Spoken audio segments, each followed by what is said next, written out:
It's the mother of all talk shows. It's the mother of all talk shows. It's the mother of all talk shows.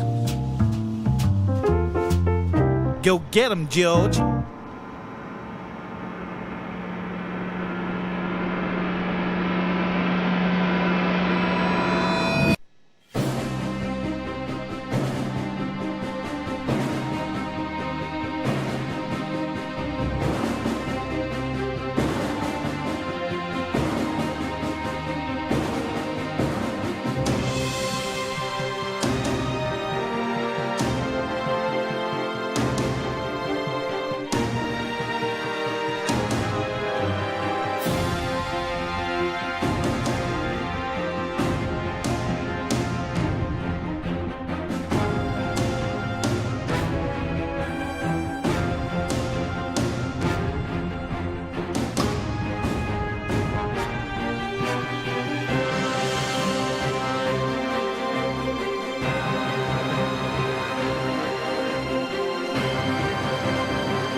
George Galloway, and the mother of all talk shows.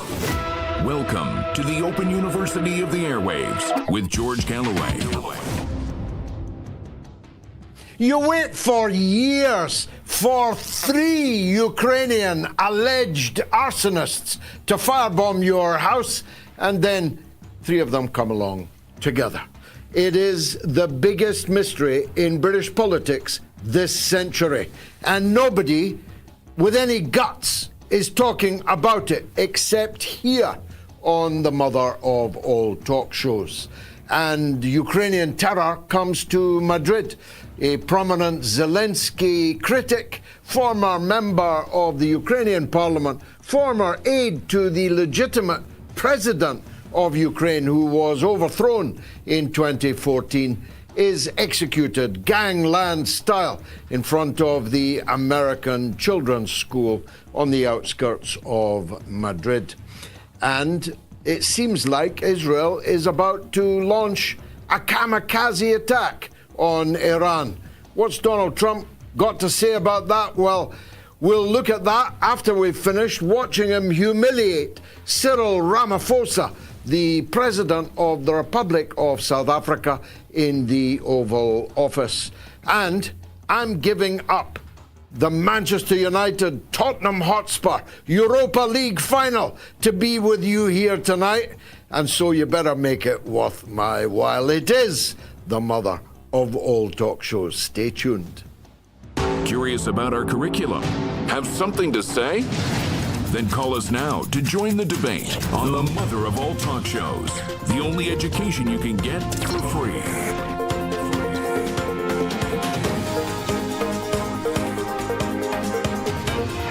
George Galloway, the mother of all talk shows. With George Galloway, the world is our classroom, and you're welcome to sit in and join the seminar.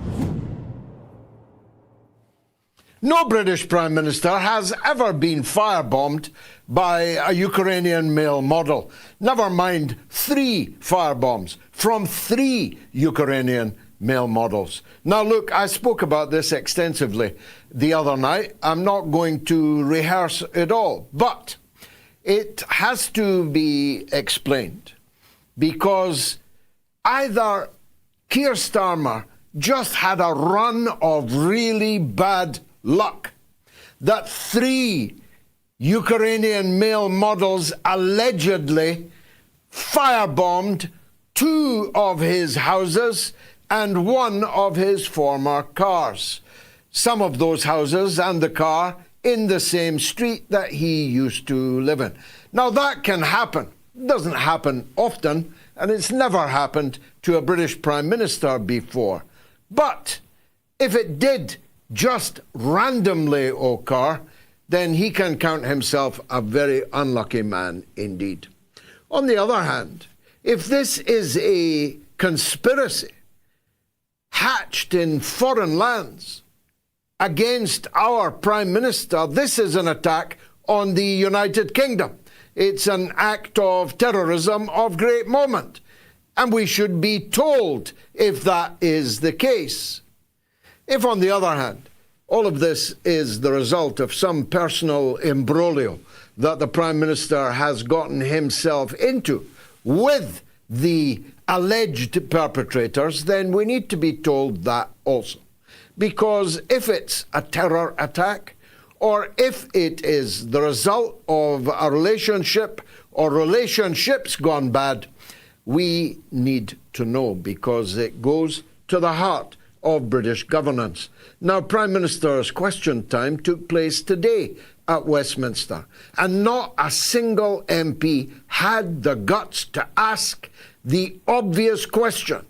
Prime Minister, have you ever met or have any personal relationship with any or all of the Ukrainian male models who stand accused, only accused, by the Metropolitan Police Anti-Terror Squad of having firebombed your properties? That is the question any parliament with guts would have required the Prime Minister to answer it. Now, he might have been able, if you'll forgive the pun, to put all that to bed in a sentence. He might have been able to say that I have never met, nor have I any knowledge of the 3 people under arrest for the alleged firebombing of my properties. But he never got the chance to give that answer and stop all this speculation, because nobody had the guts to ask him. And no media has the guts to ask him either. First, there was 1 Ukrainian male model, aged 21. Then there was a second Ukrainian male model, though the media have said he's Romanian. He was born in the western part of Ukraine. Who said so? He said so on his social media profiles. He looks like a male model too. Then there were 3 Ukrainian male models. Now, I've never met a Ukrainian male model. I've certainly never known of a collection of 3 of them. They look like a boy band from the early part of this century, something that would appear in front of Simon Cowell on The X Factor or Britain's Got Talent. I know nothing about the personal behaviour, peculiarities or predilections of the Prime Minister, and I'm tired saying I have no interest in it either. But if the Prime Minister does know these people, then it may be that he has left himself vulnerable, in which case the British Parliament and the British people have a problem, because a Prime Minister that is vulnerable to blackmail or other such heinous acts is a liability to the country. Now, Keir Starmer is a liability on multiple counts, some of them even to do with Ukraine. His blank check to Volodymyr Zelensky is now spreading its ugly, bloodied hand into Western Europe. As we predicted here on the mother of all talk shows, it would. It certainly would. We said all of these weapons with which you are flooding a European country will come back in the hands of terrorists and criminals. And some of the weaponry would be used to kill our own citizens on our own streets. Well, a very important Ukrainian dissident was murdered in cold blood in Madrid this very afternoon. Another Ukrainian dissident of some importance has already had 2 assassination attempts on him in the same European capital of Madrid. But the one today is a former member of the Ukrainian parliament, a former aide to the rightful president of Ukraine, who was ousted in a criminal coup d'etat beginning this war in 2014. He has been in Madrid for his protection. But protection came there none when he dropped his children off at the American language school on the outskirts of Madrid and was cruelly murdered in front of the children. He was shot 4 times in the body, and then as he lay on the ground, the final execution shot was administered to the back of his head. So Keir Starmer has, along with other European statesmen and women, conjured forth a veritable Frankenstein's monster in the regime that they have fostered and that they have buttressed and that they have stuffed with guns and money up their jacksie for these last 10 or more years. It was a very foolish policy. Starmer deserves to go for that reason only. But there are many, many, many, many others. He just betrayed Britain's fishermen. He sold them out to the European Union. He's concluded a Swiss-style agreement with the European Union, which effectively, by one man, by the fiat of one prime minister, has reversed the decision of 17.4 million people in the Brexit referendum in 2016. It is an extraordinary thing that that wasn't raised meaningfully in today's Parliament either. Nigel Farage wasn't even there. He's out of the country on a pre-planned holiday when Keir Starmer took Britain back into the European Union.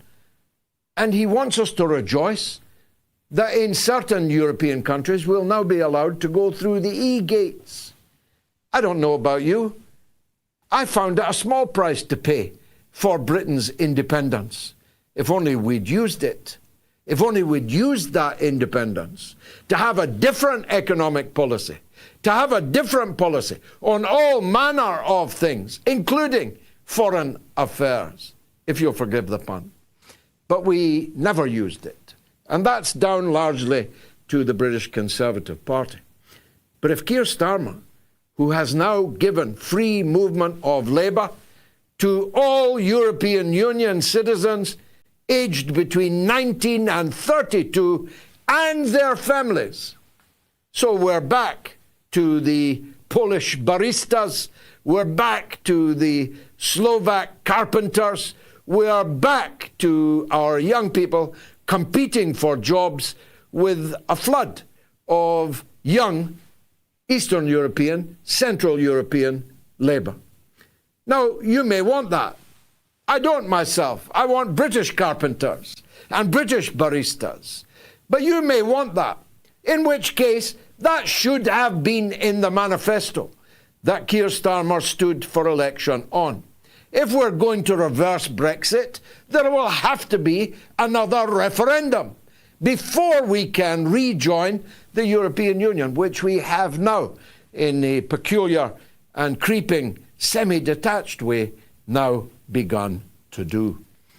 So Keir Starmer has betrayed our fishermen, like he betrayed our old age pensioners, like he betrayed the 1950s women, the so-called WASPy women, like he betrayed Britain's farmers, like he betrayed all those who thought that the Keir Starmer who wanted to ban Israel from FIFA in 2014, and I was in the hall when he stood in front of a banner, kick Israel out of FIFA, and he gave a stirring speech about the atrocities being committed by Israel in Gaza right then and there in 2014.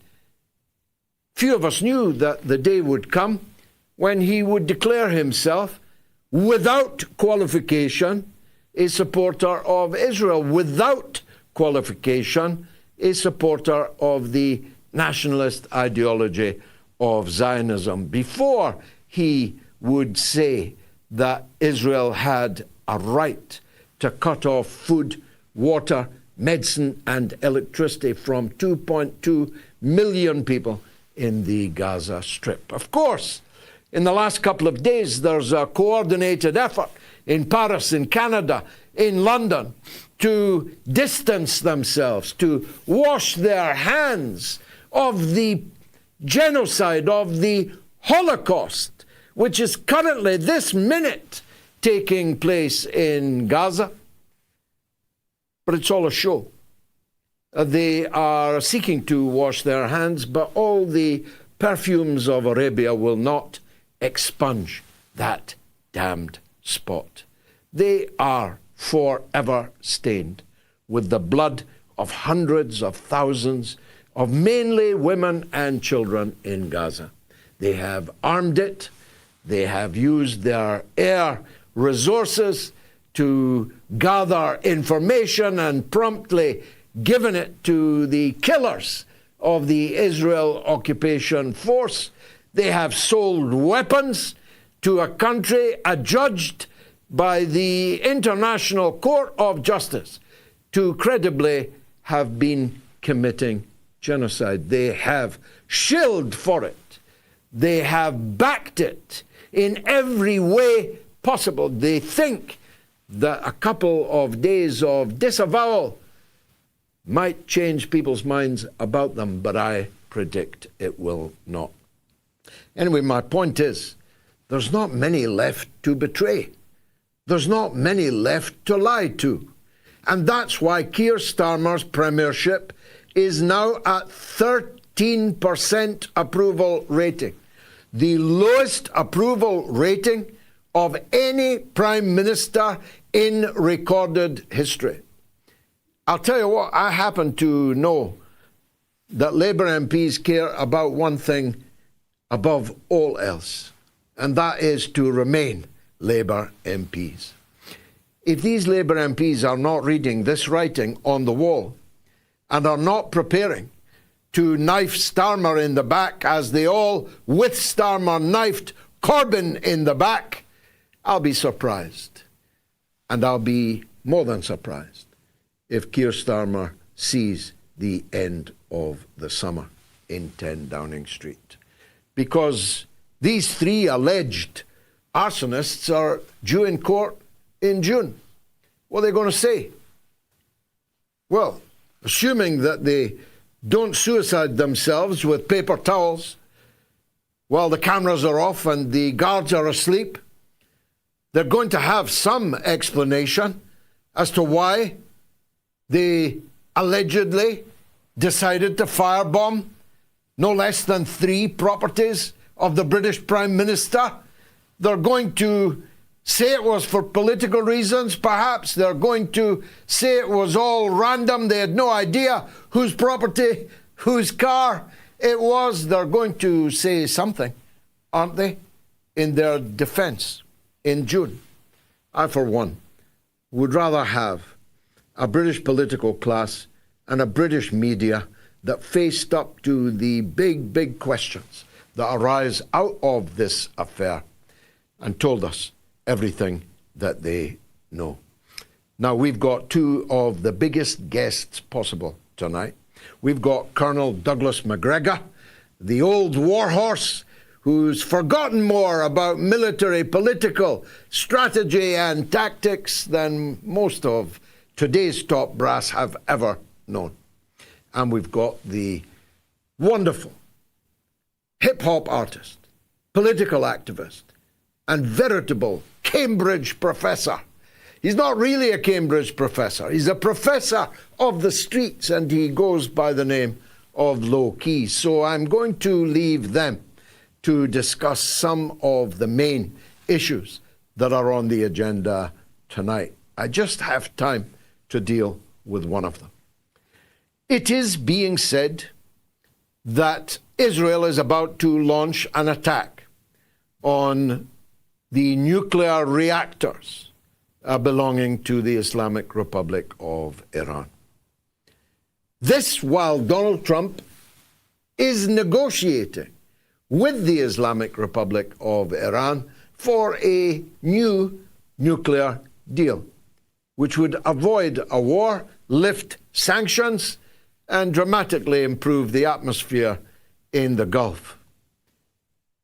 If Israel does this and launches what can only be said to be a kamikaze attack on Iran, for Iran is more than a match for Israel, short of Israel using its nuclear weapons and destroying every Saudi, every Emirati, every Qatari, along with millions of people in Iran.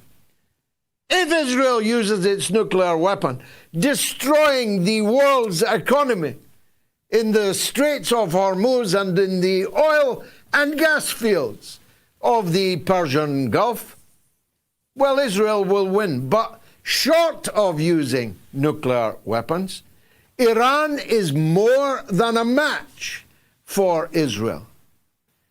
Unless, of course, America is dragged into the attack, which would seem incongruous because Trump says the talks are going very well and that he has no problems with Iran keeping its nuclear energy plants and industry.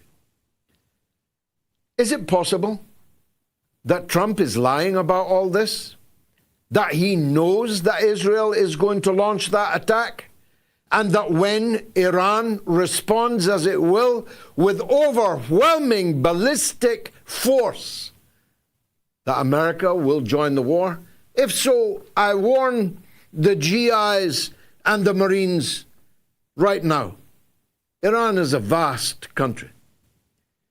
It is currently 52.7 degrees centigrade. 52.7 degrees centigrade in Iran. You will have to fight your way through the hottest war, the hottest weather that you have ever known. And the Iranians will fight you on every street, in every town and city, in the mountains and in the fields, in the air and on the seas. It is a very foolish, idiotic, maniacal idea. So, President Trump, if it's not your intention to destroy all those countries from which you left dripping in gold just a few days ago, if it is not your intention to see all those countries and your airplane, which you haven't got yet, in flames and destroyed, you better rein in this Netanyahu fellow pretty damned quick. His soldiers opened fire in the West Bank today on multiple European diplomats, ambassadors, and parliamentarians at the Jenin refugee camp, which I know so well. They literally pointed their guns at these European panjandrums and opened fire on them. This Netanyahu is out of control, President Trump. It's time you brought him down. This is the mother of all talk shows. Stay tuned.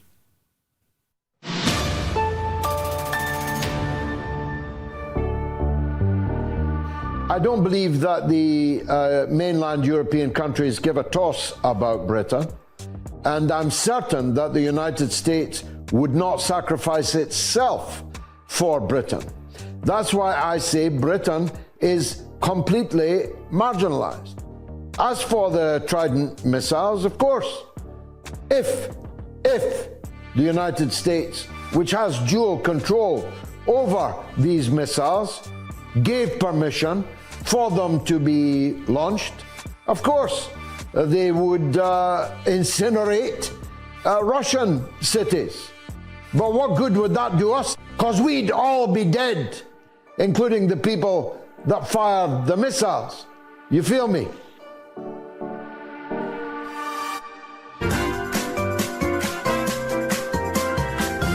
You are listening to the mother of all talk shows with George Galloway.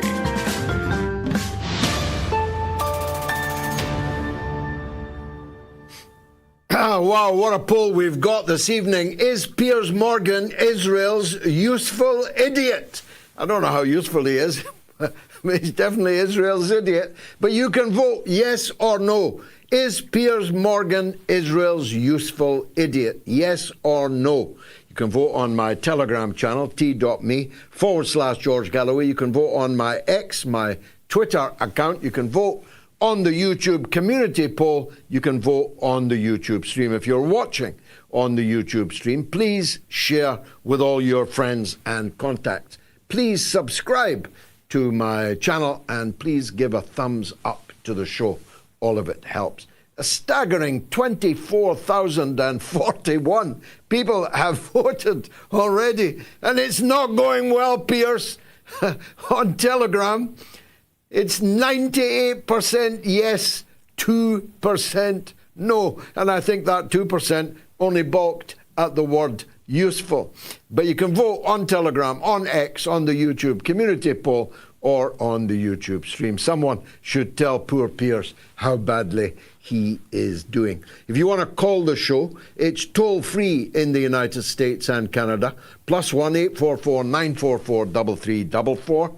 And it's free of charge in Britain and Ireland, 08081 965522. And the international number is 0044203 966 2625. Now, Lowkey is a professor of the streets. He's a wordsmith, he's a musician, he's a hip-hop artist at the top of his trade, and he's the host of the Watchdog podcast. Veteran political campaigner and all-round hero. It's Lowkey, and he joins me now. Lowkey, welcome. You're a football man like me, so we're missing the build-up, at least, to the Europa League final. I'll not test you on which side you want to win, but I did want to ask you a slightly football-aligned question.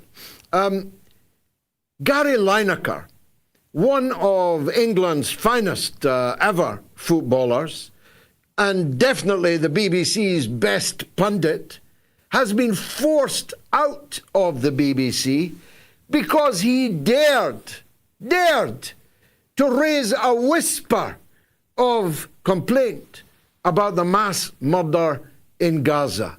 What does that tell us about him? What does it tell us about the BBC?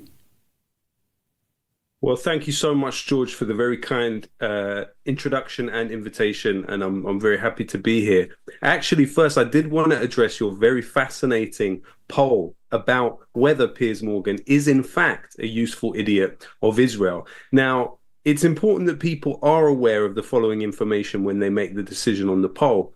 Piers Morgan's show is, while he claims it's independent, it is still something that happens under the auspices of Rupert Murdoch's News Corp International. Now, Rupert Murdoch has a long relationship with Netanyahu, which is, of course, well known. But there's another aspect to Piers Morgan's show which far less people know. His show is sponsored directly by ExpressVPN.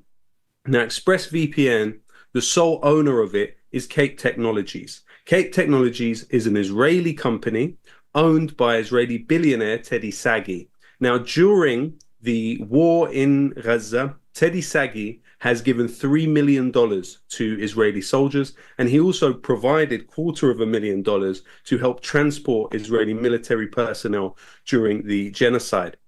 His co-founder at Cape Technologies is Kobe Menachemi, who was previously an employee of the Israeli spy group Unit 8200. And also the CEO of that organization, Cape Technologies, was previously Ido Ehrlichman, who was a soldier in Unit 217, the Duvdevan unit. They call them Musta'arabin. They go disguised as Arabs to carry out intelligence operations and assassinations against Palestinians, as we have seen a plethora of this sort in the recent period in Gaza, in Jenin, and other places. And the current head of accounting at Cape Technologies, very likely to be the person who allocates funding towards piersmorgan or any of the other podcasts who are also sponsored by the Cape Technologies company ExpressVPN, is Liron Peer, who is also an alumni of Unit 8200. So here we literally see piersmorgan,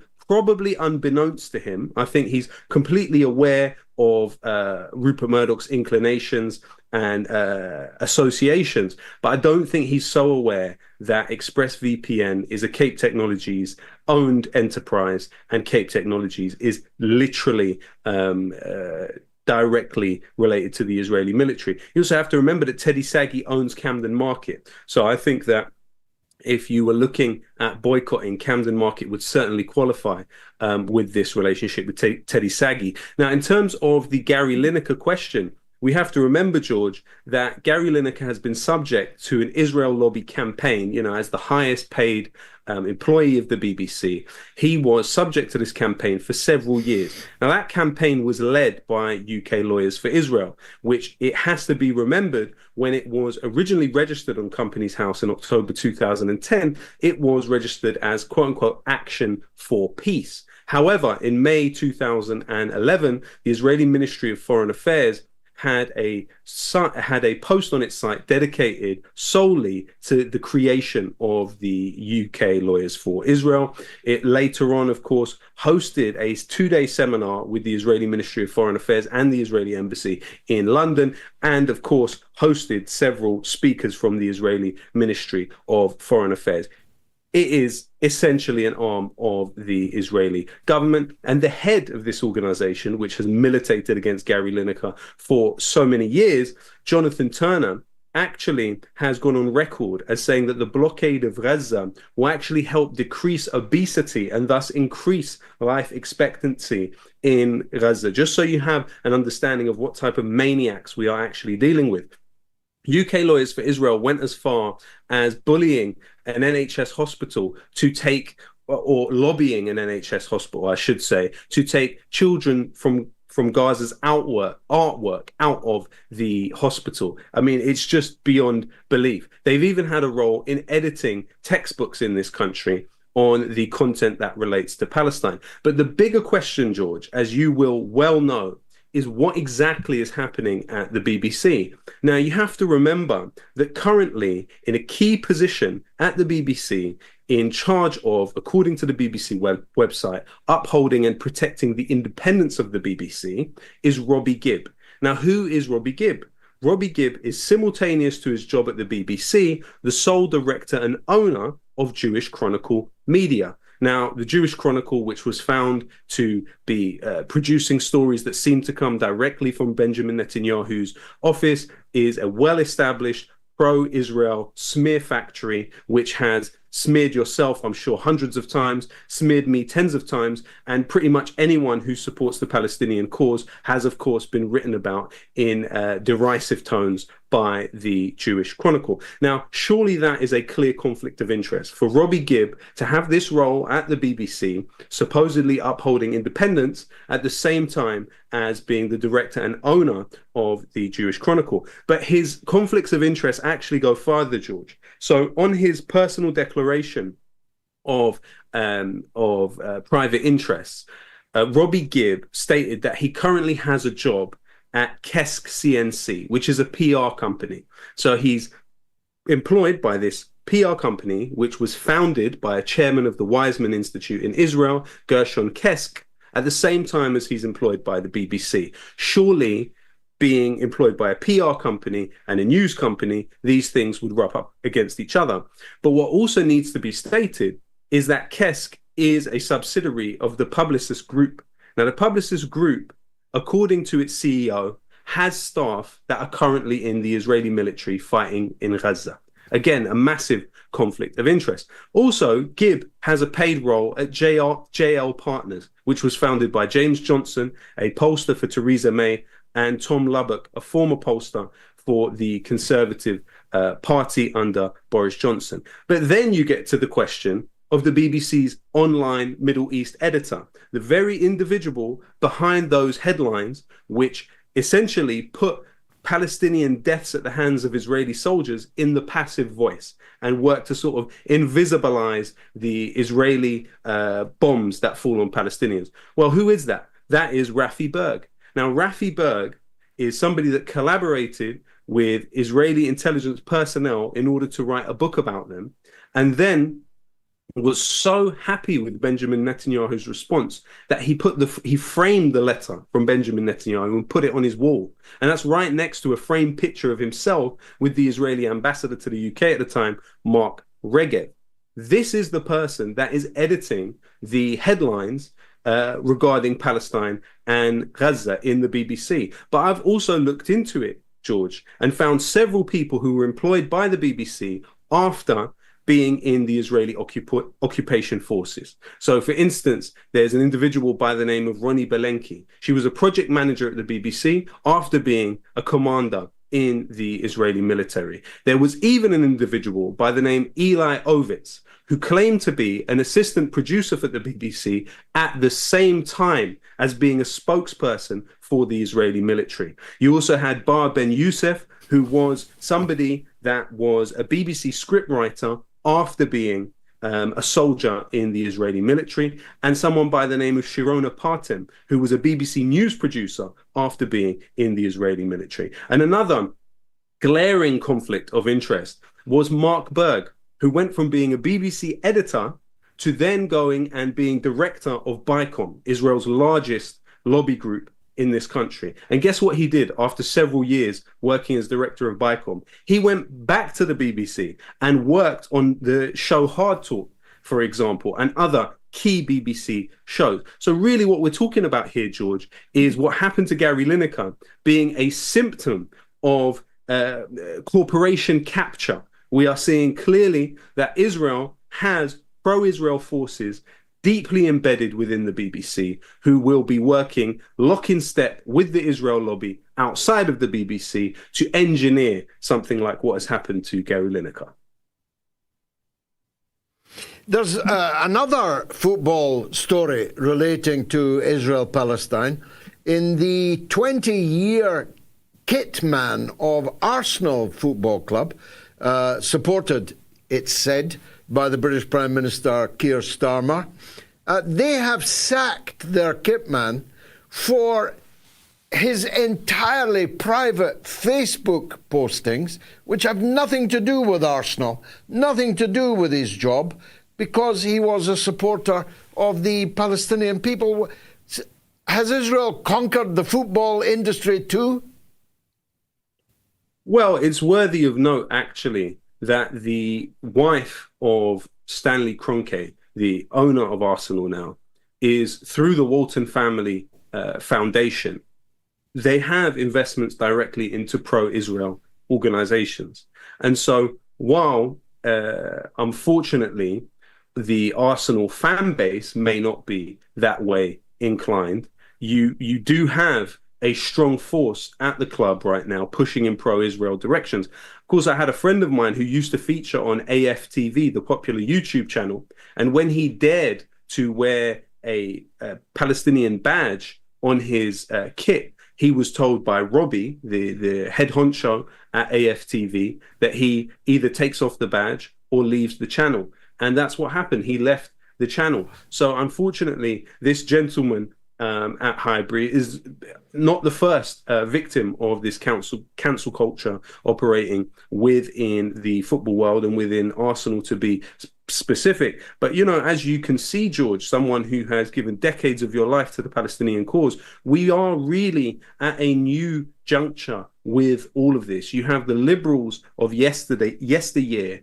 who did Israel's bidding in the attritional war against Corbynism, where they cancelled everything that moved or breathed in a pro-Palestinian direction, today hand-wringing and in disbelief about Israel and its butchery against the people of Gaza. And there is really a bitter vindication in that for all of us who have really given so much sweat, tears, and actually blood for the Palestinian cause across these decades. I was going to ask you about that latter point. Let me invite you to expand on it.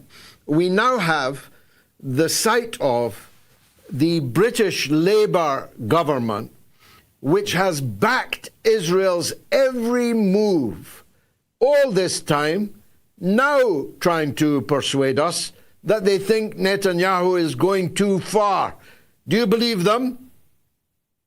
Well, actually, George, as has been found, there were more arms shipments to Israel carried out by the Labour government than there were by the Conservative government. For starters, we know that Britain has sent the R1 Shadow spy plane on the top of Gaza, even just a few hours after David Lammy's theatrical speech in Parliament yesterday. We know that everyone from Lammy to Keir Starmer have been funded by key Israel lobbyists like Trevor Chin and others.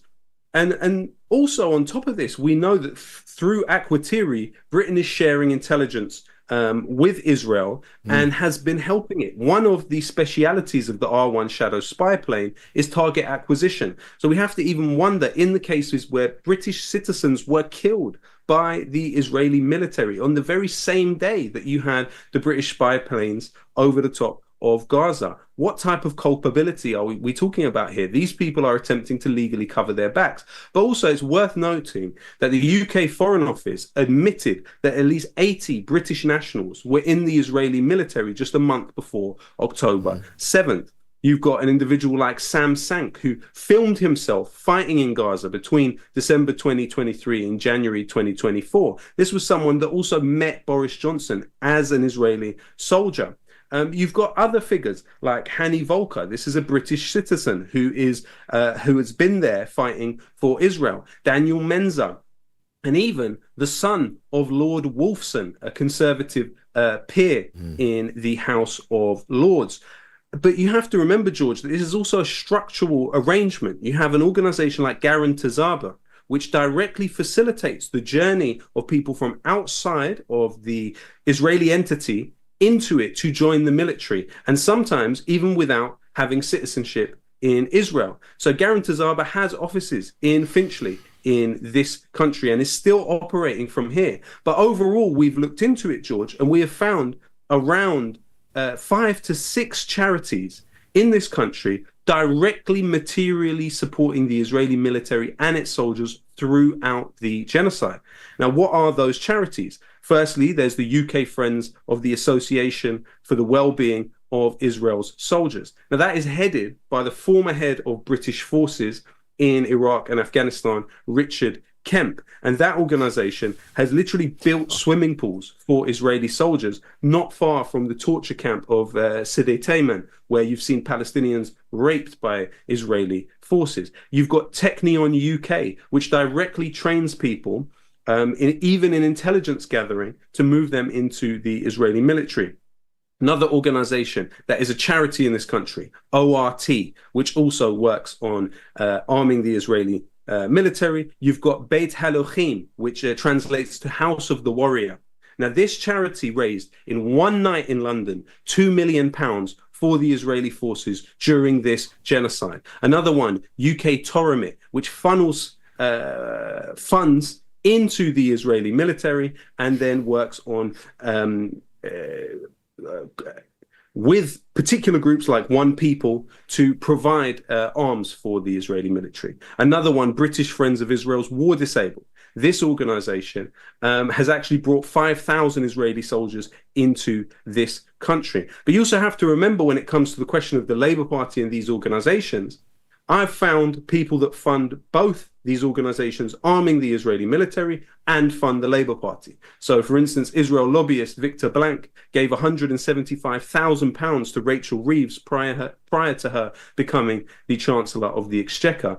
This was at the same time that he was funding 3 organizations that directly fund the Israeli army: Beit Halochim, ORT, and Technion UK. So there needs to be a lot of court cases. There needs to be a lot of people arrested, including the Prime Minister of this country, Keir Starmer, and the previous Prime Minister of this country, Rishi Sunak.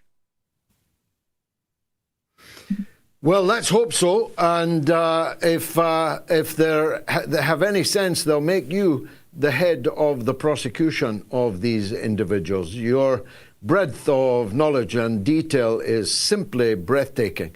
And I'm very glad and proud to know you. Thank you, Lowkey, for joining us on the mother of all talk shows. Wow, what a tour de force that was. Let me take a quick break, and then it's your calls coming next. Stay tuned.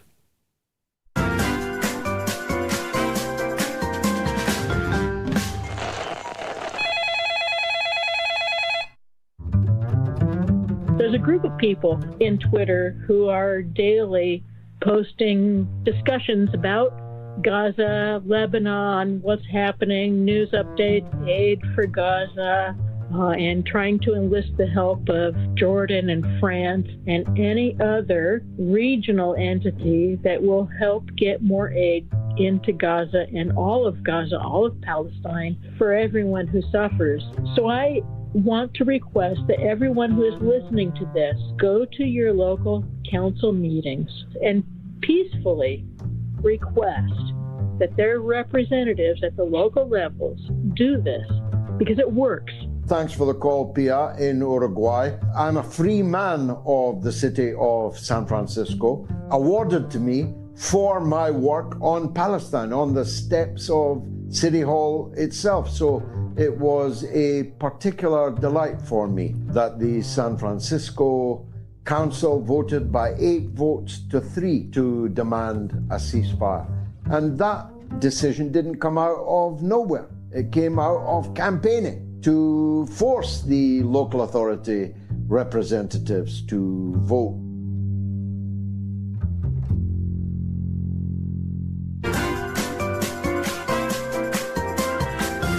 You are listening to the mother of all talk shows with George Galloway.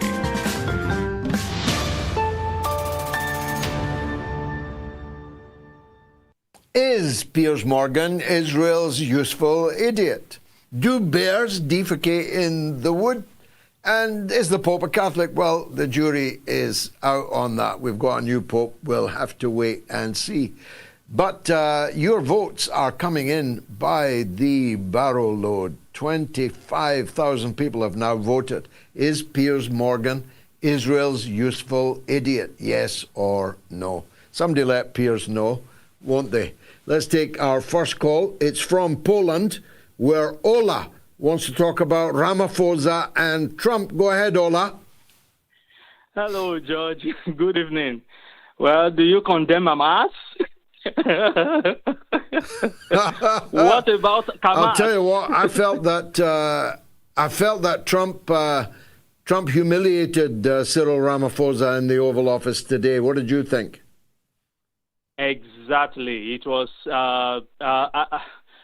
I think it's a debacle in the Oval Office, something like this, because I was expecting a country that took Israel to the ICC with such an overwhelming evidence, and at the same time, Trump was just.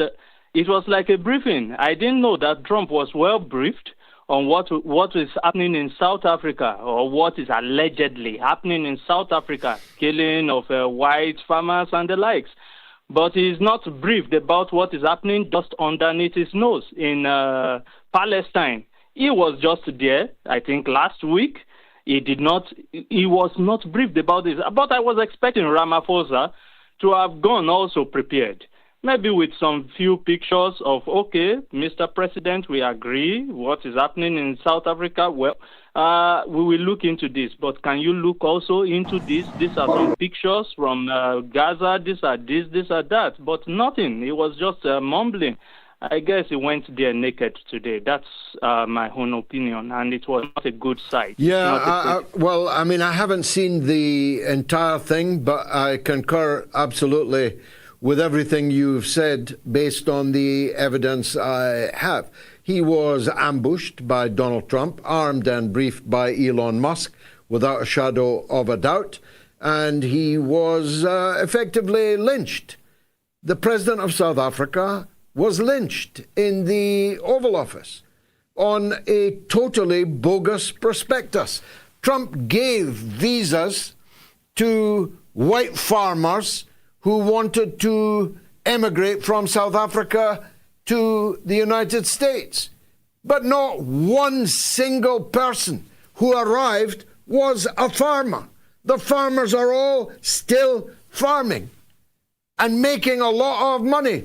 70% of all farming land in South Africa, 30 years after liberation, are owned by white people.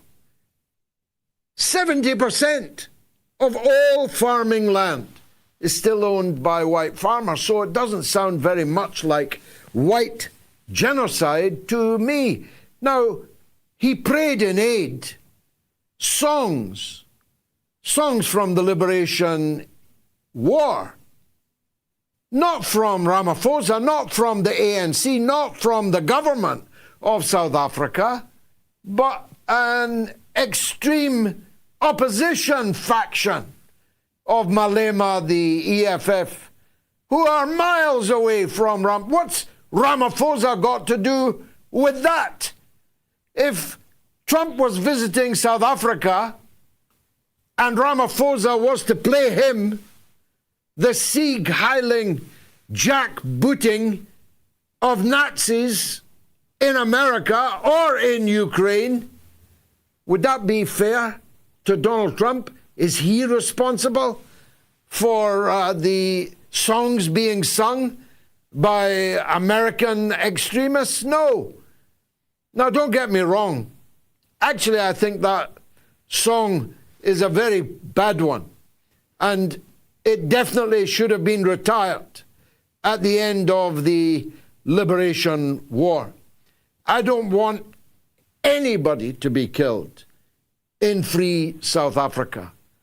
But the number of incidents to which Trump and Musk can possibly have been referring is minuscule compared with, as you say, the massacre of hundreds of thousands of Palestinians with American bombs right now in the Gaza Strip. Ola, you've got my blood coursing through my veins. Thanks for the call.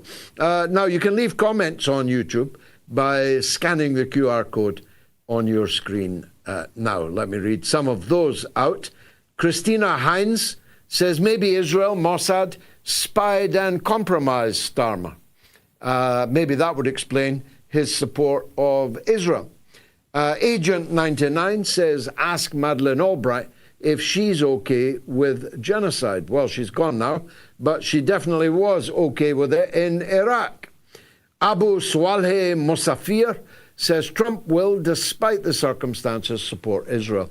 Felon Trump will never, ever bring down evil Netanyahu. Trump is a deranged man oozing with Zionism. And Queen N. Jingaleaves says 2 billion Christians, 2 billion Muslims. How is this bloodshed standing? Jesus wept. And Ernest Mosley says Lowkey is a force of nature. That he definitely is. As is my next caller, our legend in Glasgow, Sarkar, on Starmer and the EU. What would you like to say, Sarkar? Thank you so much, George, for your kind words. But I don't have any kind words to say for Keir Starmer.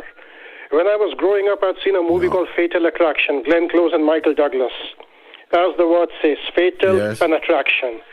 Keir Starmer's attraction to EU will be fatal.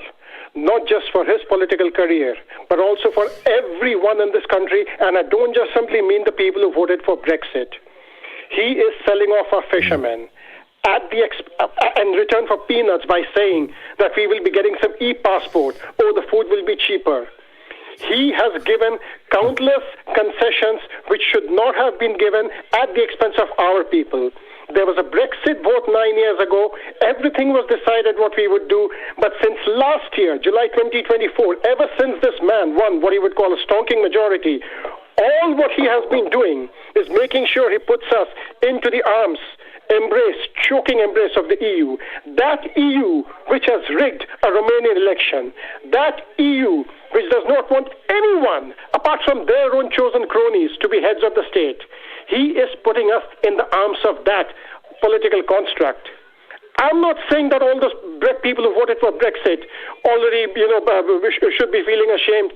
The people who didn't vote for Brexit also, the Remainers also, they'll also see what this man is. This man is Tony Blair on steroids, and this man will only bring the downfall of this country. I'd like to hear your views, George. Well, they're quite similar to yours, so I shan't repeat what you have said. But for me, it's not about Brexit. I supported Brexit. I believe in Brexit. I also believe we've never had Brexit. We have never made any use of the freedoms that came with Brexit.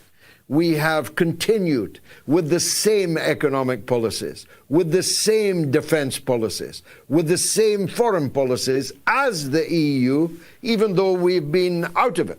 We didn't save our steel industry. We didn't take government action to save our shipbuilding industry. We didn't make use of the freedom to procure British-made goods and services rather than put them out to European tender. We didn't make use of the end of freedom of movement of millions of cheaper labour from Eastern and Central Europe. We didn't make use of any of those things. So for me, we never had Brexit, but it's not about Brexit. It's about democracy. 17.4 million people voted to leave the EU, and one man, Keir Starmer, is taking us back in. And that cannot be right, whether you were pro-Brexit or whether you were anti-Brexit. The only way that Brexit can be undone is with another referendum. I like referendums. So bring it on, Keir. But you won't, will you? Because you don't have the guts to do so. You're trying to take us in, as we say in Glasgow, on the snide. Thank you, Sarkar. Big thanks to this week's top donors who came to the MOATS.tv website and donated. Oifa Ryan, James Brogan, Russell Howard, Emmanuel Ben Israel, and James Glass. Thank you very much indeed, every one of you, for your generous donations. Please become a MOATS donor tonight. Go to the MOATS.tv website and leave your donation, even if it's only £1, €1, or $1. Let's go to Canada, where I was just reminiscing today. I made the coldest speaking tour ever in 2010, all the way to Yellowknife in the Arctic Circle, where it was minus 47 degrees. But I still love Canada, and RB is on the line from there on Trump and Israel. Go ahead, RB. Hello, George. How are you? It's kind of interesting that you brought up Yellowknife. My daughter lived in Yellowknife for about 10 years, and I went to visit her once, and it was the middle of winter, and northern lights were out, and it was a magical, incredible sight to behold. Magic. But it was cold as all get out, I'll have to tell you. So, but it was a very interesting trip. It was very incredible. It would freeze the balls off a brass monkey. It certainly would. And you have to admire the people that do live up there and scratch out a living from the soil up there. Sure, lovely people. Yes, they are. And I'd also like to talking about Israel and Trump. I think Trump is very much in danger of losing his MAGA base. I see there in open revolt now, especially on social media, over what's going on, because you can only paint so much lipstick on a pig, and he's starting to really lose his base, the Make America Great Again base, the base that had been tolerating his dalliance with Israel and Miriam Adelson and all that so far, but I think they've had it now.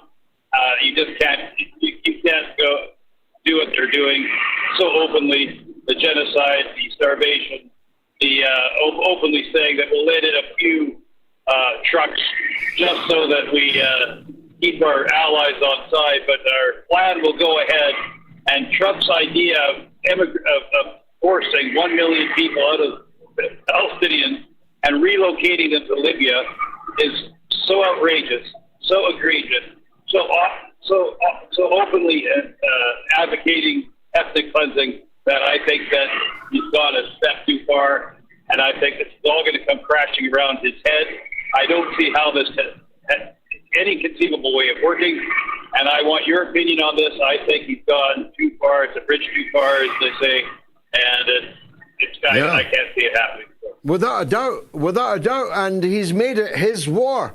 He's made Gaza his territory. He's annexed, verbally, the Gaza Strip to the United States. Good luck with that. First of all, how are you going to get 2 million people to agree to leave? How are you going to get 2 million people to Libya? There's not even cattle trains that you can push them onto. You're going to take them to the nearest airport, which is in Tel Aviv, when it's working, the Ben Gurion airport, and fly them to Libya? What if the Libyans don't let them land? What if the Libyans say no? What if the Gaza people say no? What are you going to do? How are you going to do this? And if you don't do it, how can you make it? What did Trump call it again? A freedom zone. Freedom zone. Occupied territory, ethnically cleansed. Sounds like a freedom zone to me, doesn't it? To you, thanks for the call, RB. It's been a huge week for the podcast. We are in the top 30 in Italy, a new high in Italy, and again in the top 20 in Mexico, Egypt, Indonesia, and Bulgaria. We're very popular in those countries. We're in the top 40 in Saudi Arabia, in the UAE, in South Africa, and Sweden. You can download the MOATS podcast by scanning the QR code on your screen now. Remember to leave a review and rate it also. My old friend Declan is in Dublin. Declan, welcome back. What have you got for us? Right. Well, I want to talk about English football, but as you can imagine, Lowkey totally took whatever thunder I had away, right? That was a fantastic thing. Anyway, fantastic. For your non-English, for your non-English, American listeners, Gary Lineker and Match of the Day is huge. It's as huge as Leatherman. It's the only thing I watch on BBC. Now, I'm not going around putting up statues to Gary Lineker, but as Lowkey explained, if they can bring him down and shut him up, like over something very innocuous, that's an important point. They can do it to anybody. The kit man in Arsenal is Mark Bonnick. And if you check YouTube, etc., Facebook, he's there making his point. He's a simple working class London man who loves, breathes, eats football, right? Now, there's a book I want to recommend to you and your listeners, More Noble Than War, More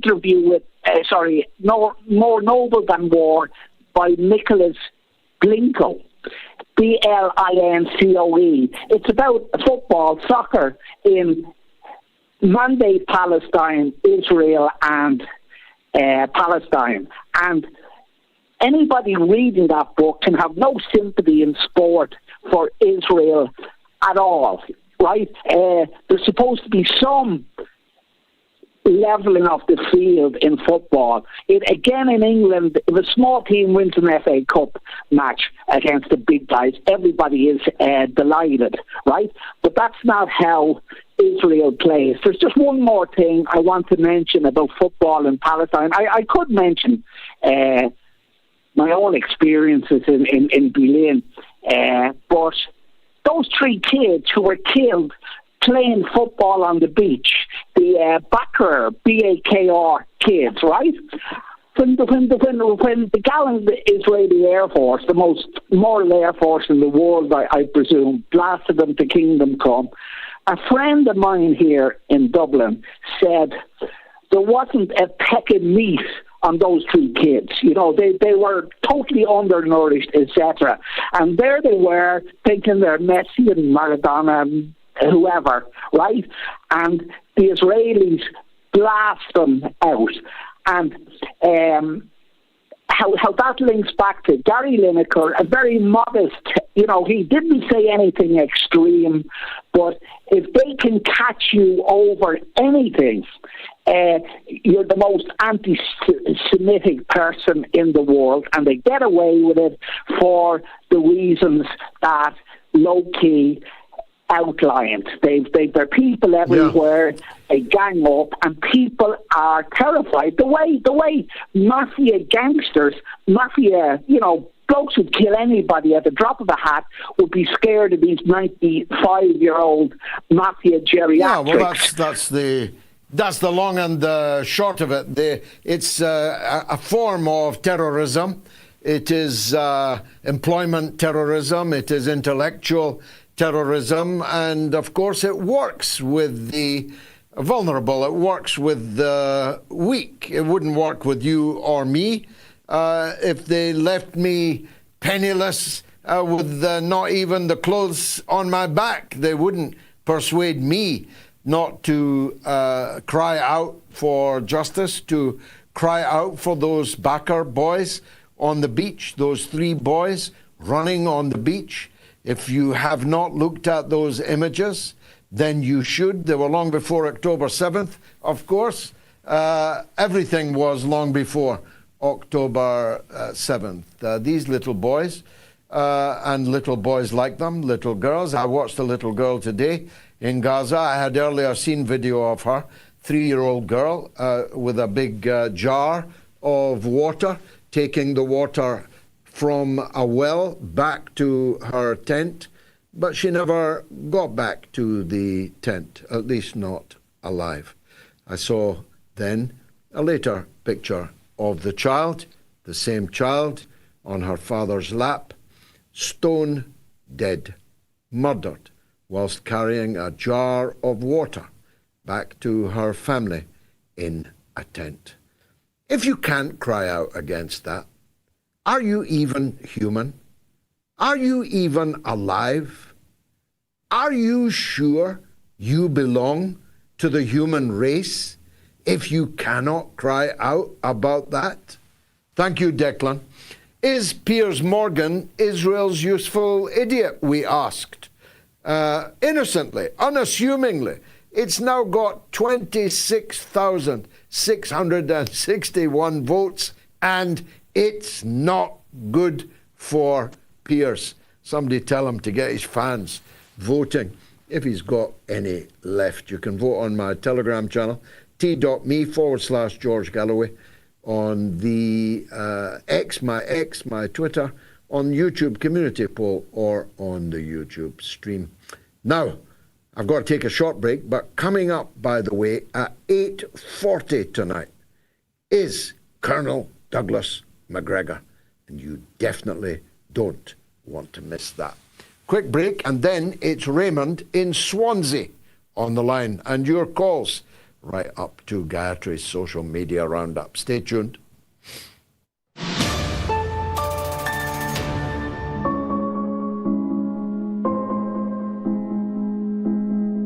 I've got to tell you, most British people couldn't point out Ukraine or Syria on the map. This is a symptom of the Western decline. So I wouldn't, in other words, beat up the American public uniquely for that. This is a common characteristic. 4 million people watched MOATS. That's a truly astounding number of people.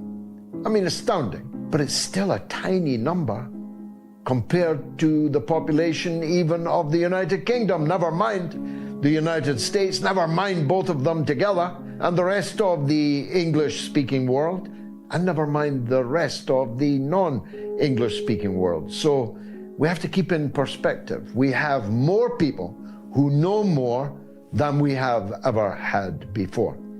But we have a huge number of people who, I'm sorry to say, are mere sheep, who give life's blood if necessary, who give their sustenance financially, and who bray when asked, and dutifully get on board the truck taking them to the abattoir.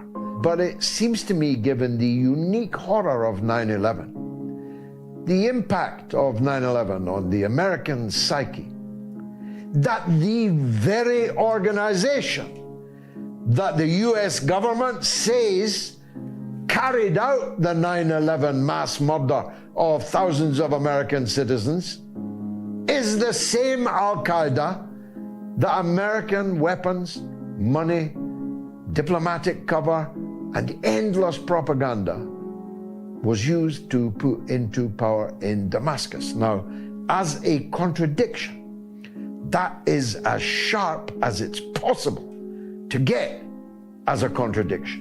And we must do more to proselytize for that.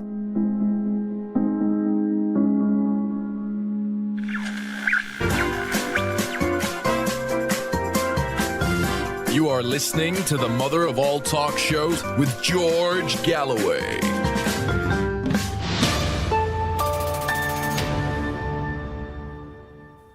Let's go straight to Raymond in Swansea in South Wales on the duplicity of the UK. Crikey, Raymond, we could talk about that all night.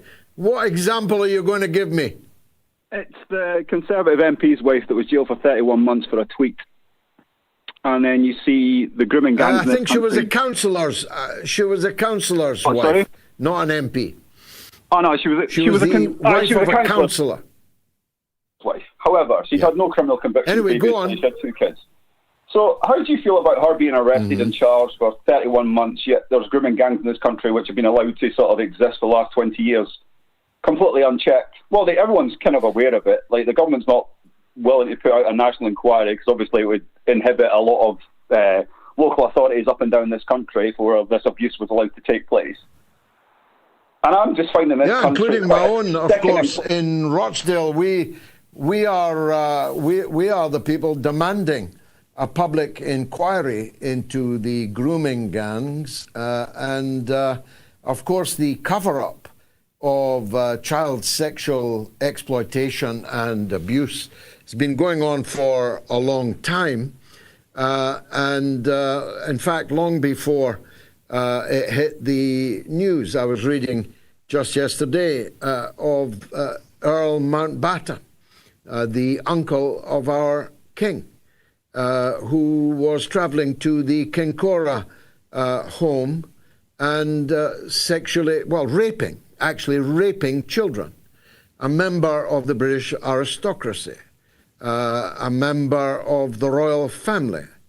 And I was the Member of Parliament, briefly, for Rochdale, and one of our previous Members of Parliament was Cyril Smith, or Sir Cyril Smith, as he became, even though David Steele, Lord Steele, the man who nominated him for a knighthood, confessed that he did know of the paedophilic tendencies of his parliamentary colleague Cyril Smith. So there's been a lot of grooming gangs, is the point I'm making, Raymond. I sense, might be wrong, I sense you really mean Pakistani or Asian grooming gangs rather than members of parliament, rather than members of the royal family. But I've got to tell you, I despise Pakistani or Asian, Indian, Bangladeshi or Roman Catholic priest pedophiles even more than I despise the others. I despise anybody who takes their shoes off and bends down in prayer in a mosque to God when they have the stain of child abuse about them. I despise the priest who in his vestments carries not the gospel but the hideous, barbaric perversity of sexual exploitation of children. I despise it for a variety of reasons. First of all, I'm a father of 6 children, and my eldest child has 5 children. So the idea of my children or my grandchildren being sexually defiled by a pervert of any color, of any religion, fills me with such revulsion that I'd pull the trigger on them myself. And secondly, though I don't want to go into details, I am myself a victim as a child of this kind of evil. Now, as to the jailing of someone for 31 months, for sending out a tweet, calling on people to go to the hotels and burn them down, and the people in them, I think that that was a fair sentence. I do think now that she's served, I think it's 248 days, something like that, that we should let her out now as an act of mercy. She is a mother. I'm sure that she has learned her lesson. Indeed, she later deleted this really very dangerous tweet. It's a very dangerous thing to do, to encourage people to go to hotels where migrants are being housed, asylum seekers are being housed, and call on people to burn them down with the people in them. That's a pretty serious offense, Raymond. And I just have a slight suspicion that you don't quite see it that way. You can tell me if I'm wrong. Over to you. See it that way. At all in respect to that tweet. That should have deserved a slap on the wrist, especially when there's people in this country, like you said, it's irrelevant of what colour, race or religion that they belong to, have been allowed to conduct in that activity now for so long. And I understand that you talk about this historically. What I was going to ask you, though, is instead of looking at the whys and the hows and the who's doing it, why is it such a prevalent thing in this country? And why is it allowed to continue to the extent that it has done? Is it because they don't have the money? The government doesn't have the money, or the jail to house people? Or what's the reason behind it? No, it's a very good question. But let me start with your extraordinary claim that someone making a public call on others to go and burn down hotels full of people, burn them down, burn them alive, deserves a slap on the wrist. That's quite an extraordinary statement to make. And on reflection, you might regret actually making it. But why it's prevalent in this country? First of all, I don't know about other countries. So I'm not able to compare it with levels of sexual exploitation and sexual crimes against children. I'm not able to compare it statistically with other countries. But I do know that it is a big thing in this country, and it's also a big thing in the United States. So I know that the two main Anglo-Saxon countries have a very real and long-standing problem with this. I mean, it happened to me 60 years ago when there wasn't a Pakistani in the city. There wasn't a Muslim in the town. And the person who carried out that crime was an apparently respectable member of society. He was the commander of the Army Cadet Force, Royal Artillery Battery 2 in Dundee. He was also my school janitor. So this is a long-standing thing. You don't need to be a public school boy to have been involved in it, although a significant number of boarding house public school types have been involved as victims or as perpetrators, sometimes as both, in this kind of practice. You don't have to be a member of the English aristocracy, although an extraordinary percentage of them have been. You don't have to be a member of Parliament, though a disgustingly large proportion of members of Parliament have been so. A disgustingly large number of scout leaders, of local schoolboy amateur football teams, in my own experience, have been so. A disgustingly large number of priests have been so, Catholic priests and other minor churches. So it's widespread.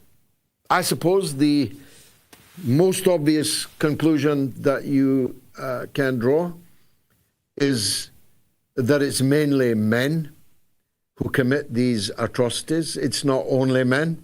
Sometimes there are women, though usually there's the suspicion, at least, that the women are led on by the men in their lives to be involved in it. I recently watched the Moors murder film.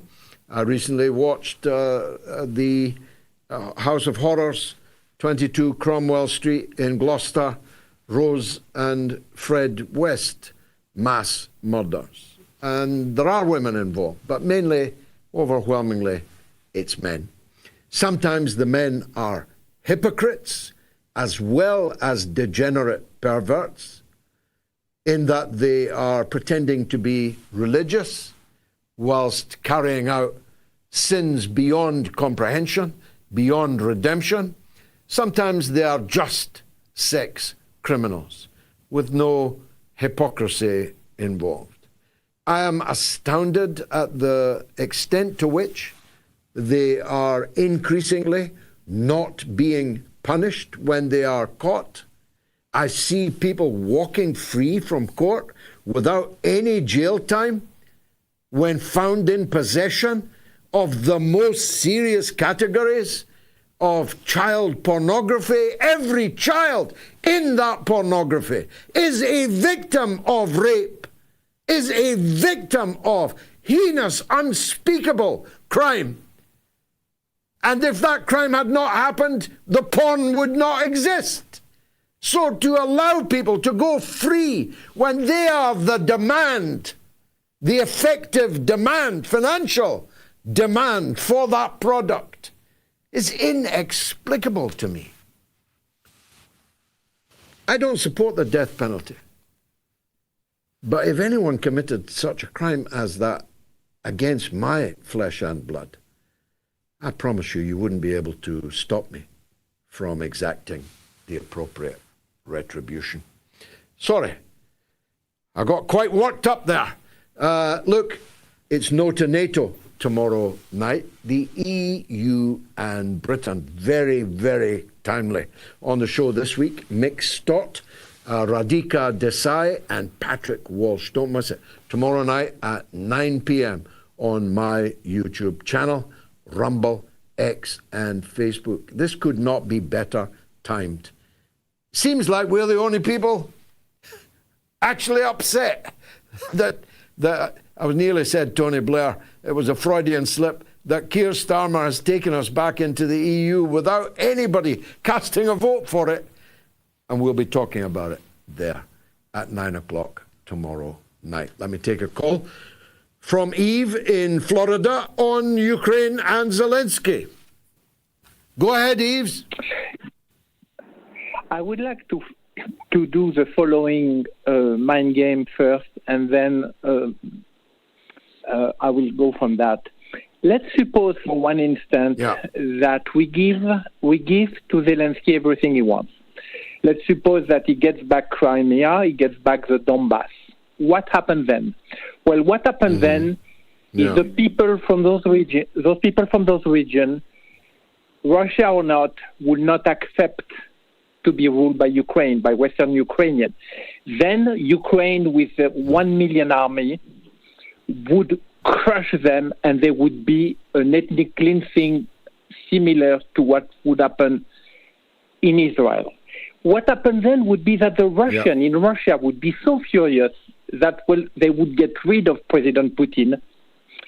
And this is exactly what Europe wants. Europe wants to break the relationship between the Russian people and the best leader that Russia has ever had. And I'm saying that because there is one less hurdle, which is Transnistria. Transnistria would be a way for Europe, for instance, the French, which are in Romania, to attack the Russian population there and force Putin, or if Putin doesn't do it, Putin would be kicked out, to defend those Transnistrians, but that's very difficult geographically. And the Russian would tell Putin, look, you should have gone a lot faster rather than staying in Donbass and so on. You should have gone to Odessa first and to protect the people from Transnistria. So that's my point. My point is that we are, this is the last card I want to say, is that Ukraine and Europe can play to break the relationship between the Russian and their leader. That's it's a very interesting thesis, a very plausible one. First of all, I've just been in Russia, as is known, and it seemed to me, you can never tell, of course, language difficulties make it a bit tricky, but it seemed to me that President Putin has overwhelming support in Russia. I don't think the polls, Western polls, which give him 85% of public opinion, are misleading at all. But there is an element in Russia, particularly on the, if you like, on the communist left. The communists are the main opposition in Russia. Not many people in the West seem to grasp that. But also on the more Russian nationalist side, who feel variously that this should have been done in 2014, and that if it had been done in 2014, when the president of Ukraine was overthrown in a violent EU-US-sponsored coup, and the parliament set on fire, and the Russian language illegalized, and so on, war declared on the fully 35% of the Ukrainian population who are Russian people. And of course, there are Romanian people there also, Hungarian people there, Polish people there. The number of pure blood Ukrainians is a very small number. The number of people who speak Ukrainian is a very small number, including Zelensky himself, who never, ever spoke Ukrainian prior to this conflict, and even now in our councils is a Russian speaker. So there are people who say that Putin was remiss in not acting in 2014, and that it would have been much easier in 2014 than it has proved to be in the current war. There are also people who, as you imply, say that the war of attrition, of expanding a kilometer at a time, and wearing down the Ukrainian armed forces, has been the wrong strategy, and that if Russia had turned Kiev into Gaza, the government there would have fallen in the first days. But the Russians won't do that, and Putin certainly won't do that, because they regard Ukraine as a part of them, and they are part of Ukraine. They regard the people of Ukraine, as indeed 35% of them literally are, a part of Russia. And Kiev was the former capital of Russia. The Tsar used to sit in Kiev. The word Ukraine, as you know, Eve, means the border. That's all it means, the border of Russia. So I don't believe there's a stomach for a different kind of war. At the same time, and I'll talk to Colonel Macgregor about this later in the show, about 25 minutes to the hour, I don't believe that this war is going to come to an end anytime soon. And I believe that issues like Kharkov, like Odessa, and like Transnistria are issues that are going to have to be resolved one way or another.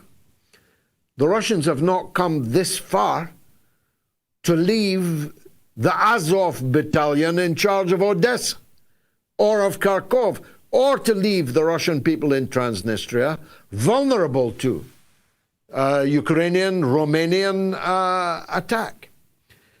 That's one of the reasons why the election in Romania was of such great importance, and why they cheated to the absurd extent to get their pro-NATO puppet in. You know that Grok estimates that the chances of that result that we saw on Sunday night, the chances of that result are lower than 1% credible. Lower than 1%.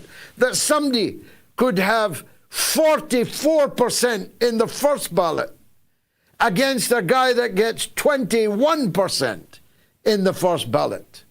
And then the guy that gets 21% gets 90% of the people who didn't vote in the first ballot. It's completely ridiculous. It's been called out today by Michael Sachs. It's been called out today by Elon Musk. And as I say, Grok has done the number crunching and said it is less than 1%. Statistically, virtually impossible that the result that was announced on Sunday night can possibly be the actual result.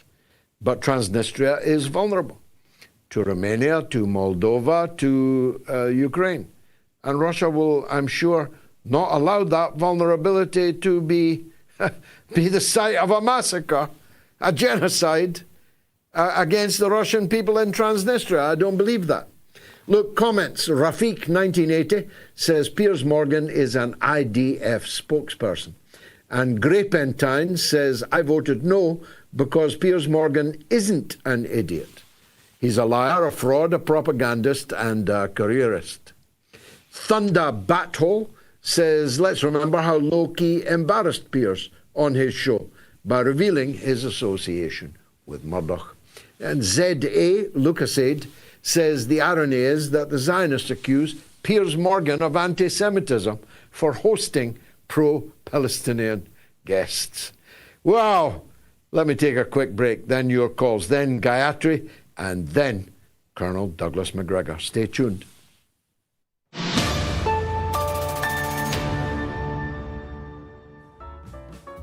A big thanks to the people who support me on the Patreon page. I really have come to depend on the income from that. It costs £1 a week, not even the price of a cup of coffee in an insalubrious cafe. If you think you could stretch to that, please support me on Patreon, patreon.com/George Galloway. Now, the MOATS team have added a tiered system on my Patreon page, where you can become an official MOATS graduate. How about that? I speak as someone who graduated from nowhere, from the factory floor in Michelin. But you can become a MOATS graduate and legend. You can give a regular donation to support the show and my work. You can now upgrade from a mere Patreon to a MOATS graduate at £10 a month, as opposed to £5 a month, I think it is. And you can receive official MOATS legend status for £20.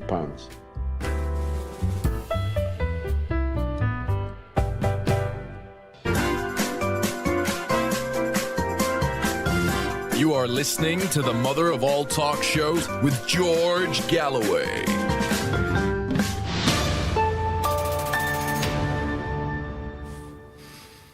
Is Piers Morgan Israel's useful idiot? 27,359 people have voted. It is a very hot poll tonight. A big thanks to all my supporters on Patreon. I had a great chat with many of you earlier in the week. I do personal chats whenever I can with my Patreon supporters, and we had a very wide-ranging, shall we say, full and frank discussion between me and my patrons. You can support me there for, I think it's the price of a cup of tea per week. Don't you think I'm worth that? Really? It's patreon.com/George Galloway. Let's go to Canada, where Wasim wants to talk about Palestine. Go ahead, Wasim. Hello, Sir George. I'd just like to actually answer a gazillion-dollar question, if I may. This question is actually, most people keep on asking, why is it that the surrounding nation to Gaza or Palestine, the Islamic nations in particular, why is it that they do not support the Palestinian cause? Well, the answer is actually, if you look, it's in the Quran. If people actually open the Quran, it's right there. So what does the Quran say? The Quran says this book might explain all things. Well, if it explains all things, then what does it say about the current situation? The current situation, it says, this is what it says, please. I'm going to paraphrase. It says that the Quran anticipates that, this is what it says, that the time will come, of course, that the world will come into this chaotic term. But this is what the Quran says. Do not, this is to the leaders of the Muslim nations, of course. It says, do not take the Jews and the Christians as your friends and allies if they're friends and allies of each other. See, this is very important. Do not take the Jews and the Christians as your friends and allies if they are friends and allies of each other. And if you do take them as your friends and allies, you no longer belong to the Muslim community, period. So these people surrounding the Palestine, whether it's Saudi Arabia, Qatar, and Jordan, the rest of them, these are just movie actors. You know, they're playing the role of a Muslim in a movie. Have an Islamic name, do the Eid and do prayers, Ramadan, but in reality, they're not actually considered to be Muslims according to the Quran. And I hope this answers many of the questions that people have. That this would it doesn't fully. It doesn't fully, and it's disingenuous of you to be misquoting the Quran when you've got one in front of you and the rest of us do not. There are many people who would question your, how shall I put it, your translation of these passages in the Quran. I have a less complicated explanation. First of all, Saudi Arabia and Qatar do not surround Palestine. They are in the Persian Gulf. Palestine is in the Levant. But there are Arab Muslim countries that do surround Palestine. One of them is Lebanon, another is Jordan, and a third is Egypt. And the truth is that great efforts have been made, truly Herculean efforts have been made to ensure that the leaders in these countries never represent any kind of threat to the Zionist apartheid state, settler state, and never actively intervene on behalf of the Palestinian people. And those efforts have been successful. In recent times in Lebanon, a resistance movement has emerged, has arisen, which has done everything in its limited power to try to come to the aid of the Palestinians, but it has been stabbed in the back by the pro-imperialist politicians in the north of the country. And great efforts and big money has been deployed to ensure that that should be so. The Egyptian army, which is a mighty army with a mighty history, could resolve the situation in Gaza immediately. They could knock down the gate and allow tens of thousands of trucks full of aid to enter. But that would require courage on the part of the political leadership in Egypt, which currently does not exist. As to the regime in Jordan, perhaps I'd better not say too much. There's a less complicated explanation than your cherry picking of the Quran. Now, a big shout out to tonight's top donors who've been onto the MOATS.tv website since we came on air. Maureen Lindsay, Jason Stewart, Nikki Harvey, Jamila Bonquet, and Renee Michel. Thank you very much, all of you. And everyone who is going to go or has already been to the MOATS.tv website to leave their donation. I can't delay our esteemed guest, Colonel Douglas Macgregor, retired U.S. Army colonel, author, and defense and foreign policy consultant, who ought to be in the White House, in my view, but instead, at least, he's here on the mother of all talk shows.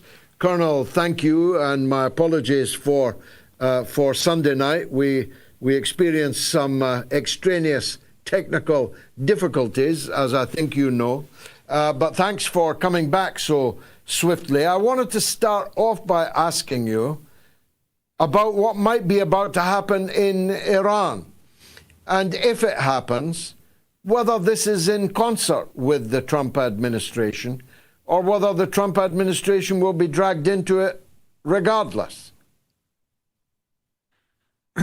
Well, you always ask the easy questions first. I really appreciate that, George. I think the problem is as follows right now. It's pretty clear that President Trump absolutely does not want to go to war with Iran. On the other hand, he's in a difficult position because he owes his office, his position, his influence right now to the enormous support of the Israel lobby and the Jewish diaspora, which has funded it. So I think the decision has been made for the Israelis to take the first step in the direction of attacking Iran, which then puts us logically in the position of having to come to their aid. And I say aid because the Israelis are going to be on the receiving end of serious Iranian attack. And when that attack begins, it's going to be very clear that without us, the Israelis are going to have a tough time surviving. That may seem strange to some people, but I don't think we've ever seen more than a fraction of the capability that Iran has in terms of long-range strike. So I think that's where we're headed. I don't know precisely how this will be triggered. There could be a false flag operation. Something could occur somewhere that is presented as a justification for an Israeli attack. In any case, I think they'll find a way to start it. And then all bets are off because we know the regional war that we all fear will then begin in earnest. And I don't know where that leads, except that Russia, China, and other states are not going to stand idle and just watch and observe. They'll be very concerned about the outcome. Well, we know something of Iran's long-range capability, but of course, in these circumstances, one would have to be concerned about their short and medium-range capability also, because any of the U.S. allies, and don't forget Donald Trump was just there, he left dripping in gold and diamonds, metaphorically and literally. All of these American allies in the region will be gravely imperiled, let me put it as short as that, if a shooting war begins between Israel and Iran. And when America gets involved, as logically it would seem ineluctable, then all bets are off, as you put it. The oil and gas fields, the Straits of Hormuz, the whole region will be on fire. Well, it will certainly start in a way that looks contained. In other words, it will initially be Israel and Iran. But as you say, we have somewhere between 25 and 30,000 U.S. troops, that is soldiers, sailors, airmen, and Marines, who are within range of these weapons. That's one of the reasons that President Trump has been so reluctant to be drawn into this. He knows that we're vulnerable, and we cannot protect all these bases that we have in the region. I think the other thing, though, that should not be missed is that President Trump just made an enormous effort to persuade not only Saudi Arabia, but also the Emirates to stay away from BRICS. Now, I don't see any evidence that that will happen.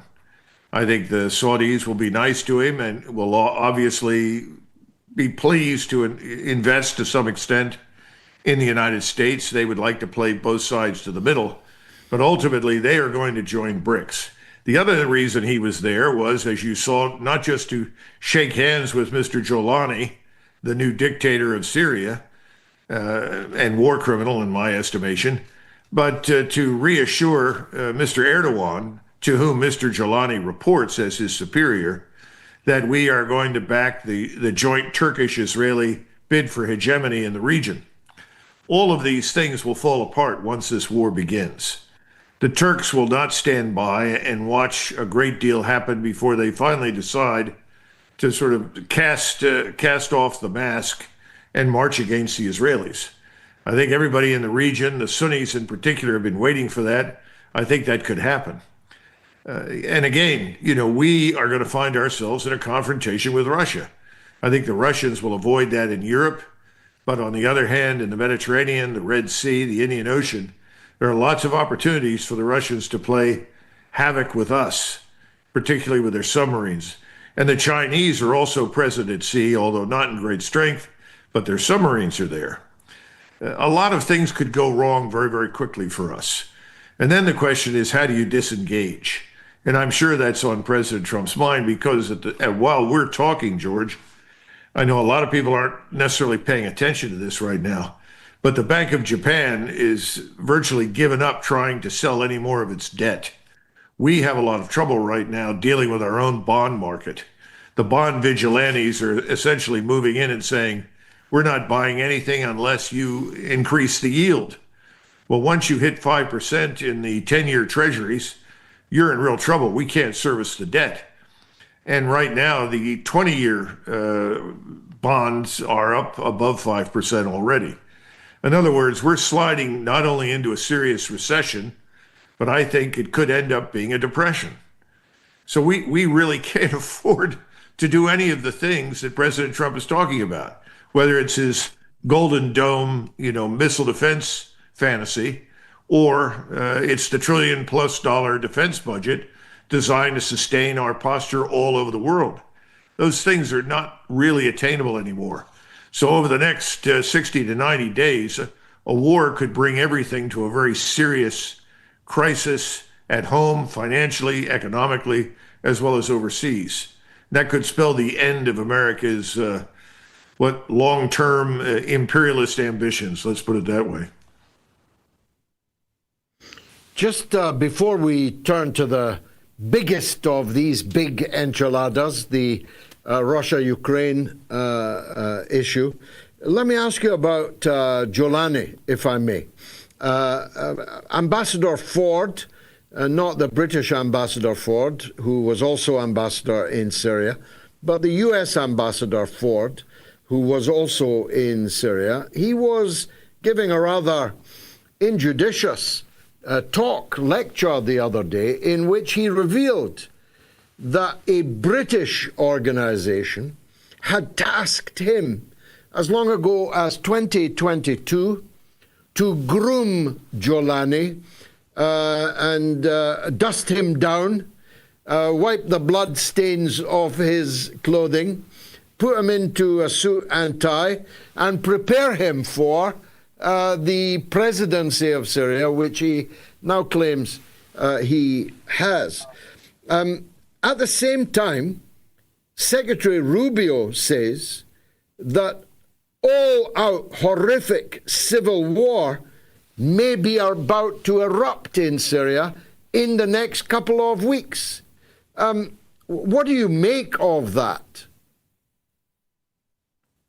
Well, MI6, the Mossad, and the CIA have all jointly orchestrated the events inside Syria.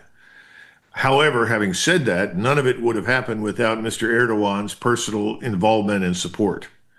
You couldn't have had the armed forces move as rapidly as they did and as effectively as they did to replace Mr. Assad had he not been involved. I think the Turks may come to the conclusion that the only way to avert that catastrophe is for them to actually move into Syria themselves. So I don't think it's impossible that we might see a Turkish military intervention directly into the country, because the Turks don't want trouble with the Russians. And they have had difficulties with Mr. Jolani's forces in terms of keeping them from attacking Alawites and others in the vicinity of the Russian forces on the coast. So it may be that Mr. Erdoğan does that. That may also provide him with a useful cover to prepare for a confrontation with the Israelis, because the Israelis haven't been very smart about the way they're handling these things. They've made it known that they want to annex southern Syria, and frankly, they convey the impression that they intend to move into Damascus. And of course, that's one of the greatest cities of Islam. You know, you have the Ahmad Mosque there, which was built centuries ago. It's one of the first places that the Turkish intelligence chief went to pray when he visited Damascus. I imagine that Mr. Erdoğan would want to do something similar. It's a messy situation, and under those circumstances, Mr. Erdoğan may go in. Then Mr. Trump is in the unfortunate position of having to explain how his good friend, Mr. Erdoğan, has taken steps that he did not clear first with Mr. Trump. But I don't think Mr. Trump is in charge, frankly, of what's happening there or in Ukraine. I think events are outpacing him. The good news is that in Ukraine, he'll probably say the hell with this, pack up his toys and go home, which would be a good thing, especially if he suspends aid to this regime in Kiev, which he should have done when he took office, and then pull all the Americans out. That would be very good. I think he's inclined to move in that direction. But the Middle East is a place where he just can't simply quickly disengage. So I think things are going to get worse before they get better in the Middle East. And Ukraine may benefit from our lack of interest and our myopic focus on Israel. What did you make of the 2-hour telephone call, which seems a long telephone call? I think Mr. Putin is always polite and gentlemanly.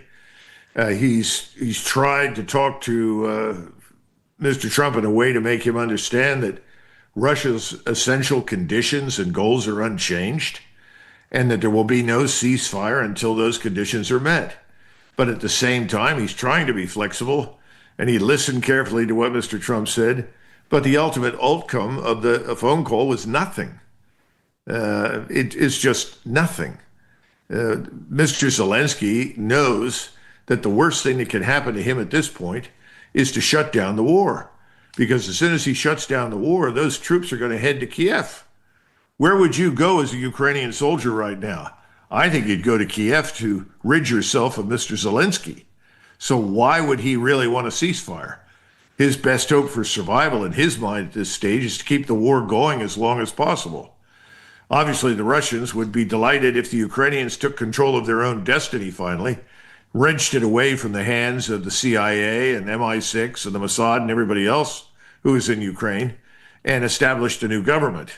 A Ukrainian army relieved of the responsibility of having to man a front they can no longer man would be able to do that. But that would be the end of Mr. Zelensky, I suspect. So again, I think the situation in Ukraine has the potential to end well, at least from our standpoint now. From the standpoint of the globalists that rule Europe, your government, Mr. Starmer or Mr. Macron or this man MOATS, that's a nightmare.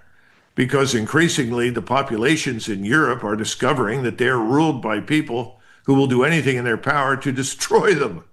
And that's beginning to sink in. It's begun to sink in Germany. It's sunk in Poland. I think the French are reaching that point. I keep waiting for a revolution to break out somewhere. What happened in England? Where's Cromwell when you need him? I'm here. I'm available, but that's another matter. Colonel, just finally, it's becoming very dangerous to be one of the potential next governors of Ukraine.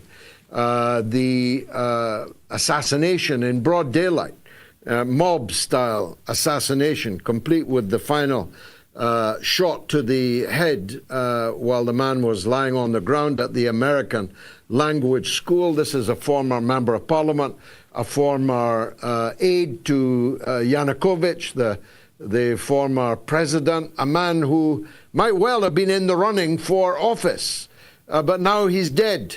It's beginning to look like the gloves are off everywhere, including in Kiev. There's high-level resignations from senior military figures and all kinds of blood-curdling threats circulating.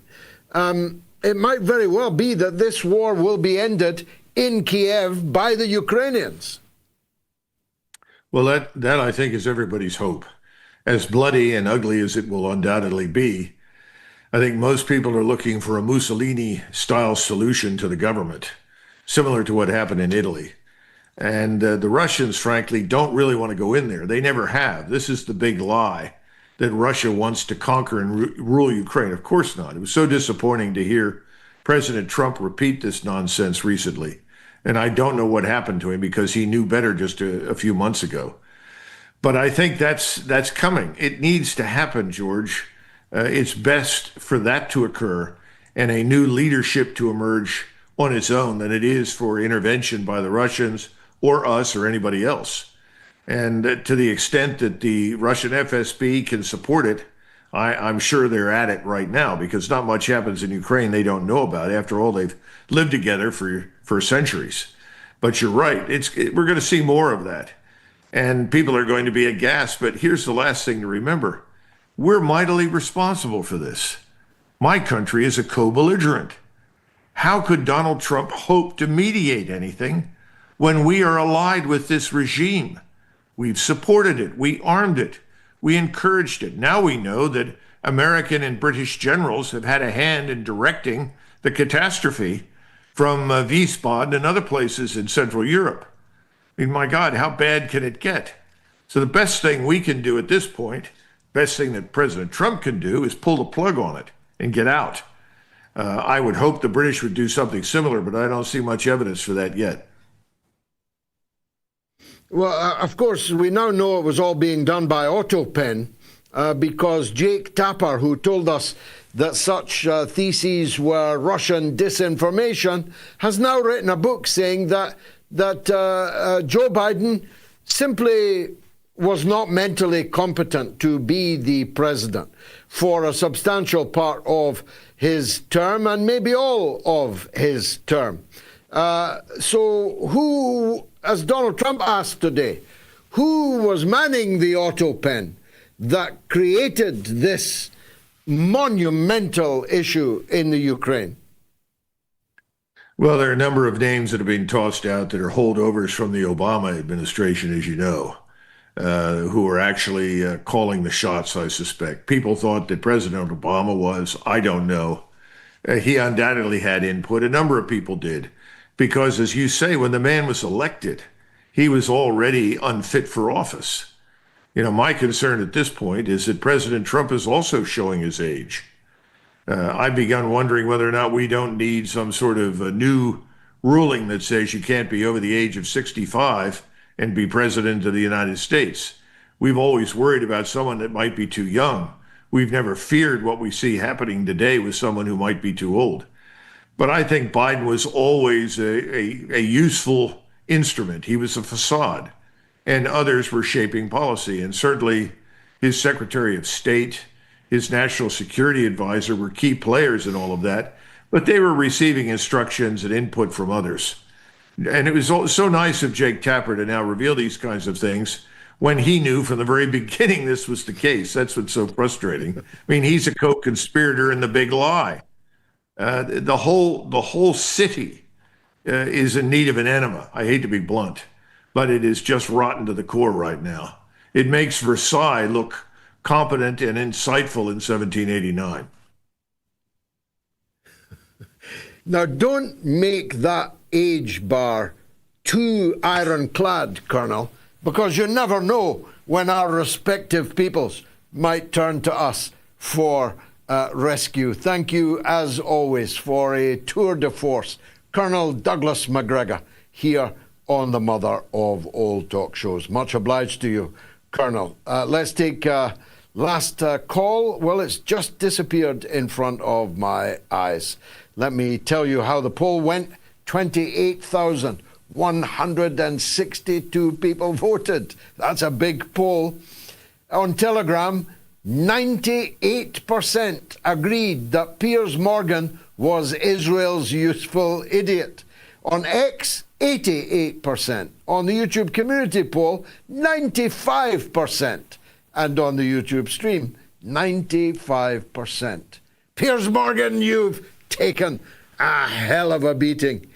Let me go to Gayatri for the close of the show and for the social media roundup. What's rattling, Gayatri? Two guests, two tour de forces, I would say. So very well for a Wednesday night.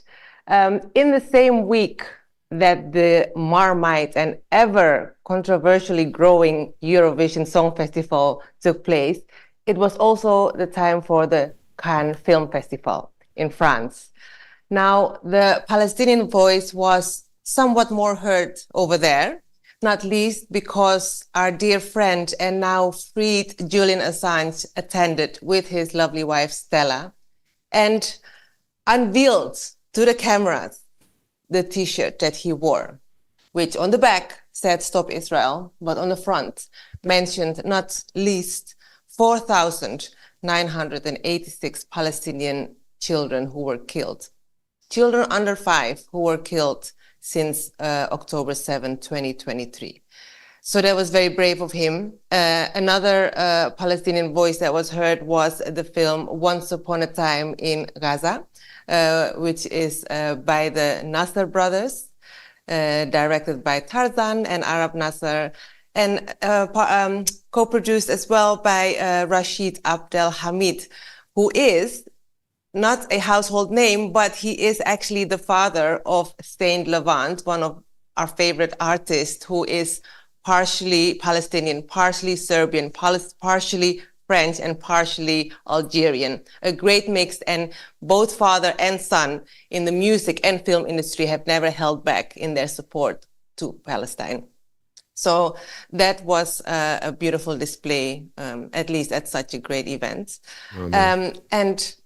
And on that subject, actually, other artists who made their support clear, Kneecap, the Irish band Kneecap, it's breaking that one of the members have now been charged with terror offense by postal requisition. What? What? Yes. One of the band Kneecap has been charged with terrorism? Terror offense, yes. Terror offense. Wow. That's incredible. Truly incredible. What a reign of intellectual, cultural terror we are now living under in Western countries. Yeah. Yeah, what can Where you do? was he charged? In Britain or in Ireland? Well, it was by postal requisition, so I guess he was in Belfast. I don't know where he is at the moment. It's just breaking, so news is developing as we speak. That is very, very big news. And it shows that they haven't gone away, you know. These people who want to sack and cancel everyone who stands up to their prevailing narrative. So it's a terror offense to say something on a stage in a song, but it's not a terror offense to provide the bombs which tear to pieces women and children on an hourly basis in Gaza. The criminals are in charge, and they get to decide what a crime is. Sorry, last word to you, Gayatri.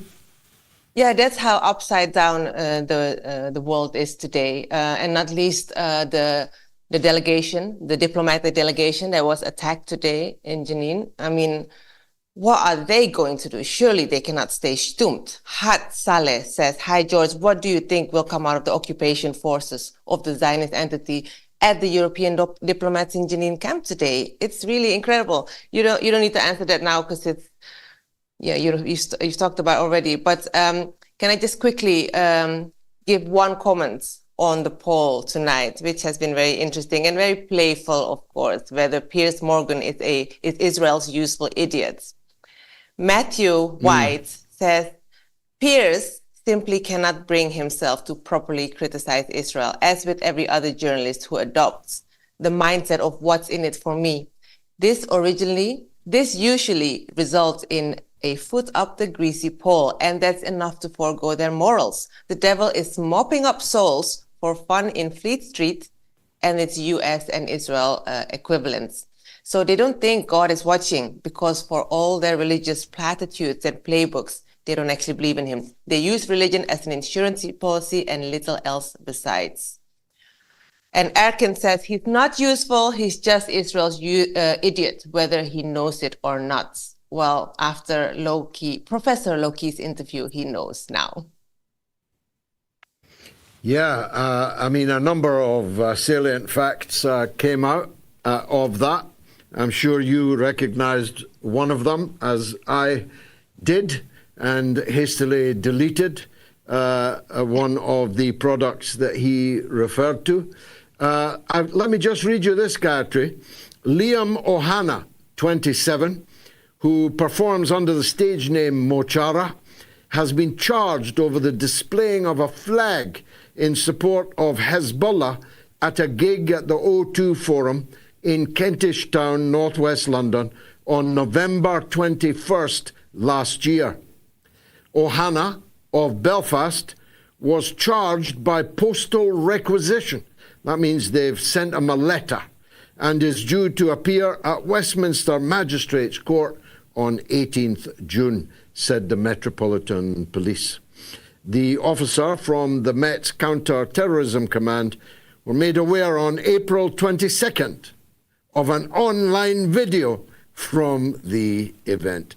This is making the law an ass, a complete ass. First of all, Kneecap will go to the top of the charts. They will become the most successful band in their genre in the world immediately. Immediately. Secondly, you got sent a video of somebody waving a flag, and that is a terror offense? An artist waving a flag? What about the British citizens that filmed themselves firing machine guns into people's houses in Gaza? British citizens not waving a flag on a stage, but firing machine guns at women and children and killing them, and then getting on the plane and coming back to Britain and not being arrested, not being charged, with a terror offence. You are making a mockery of British law, of British justice. I don't know where you sent the mail for Mo Chara. I somewhat doubt that he'll be showing up to please you in June at the English court. He'll probably claim political asylum somewhere. Look, Gayatri, we've overshot the time. I can't take you for chips because we're in a very different place. But I'll be home soon because we've got my mother's 90th birthday party at the weekend. 90 years young.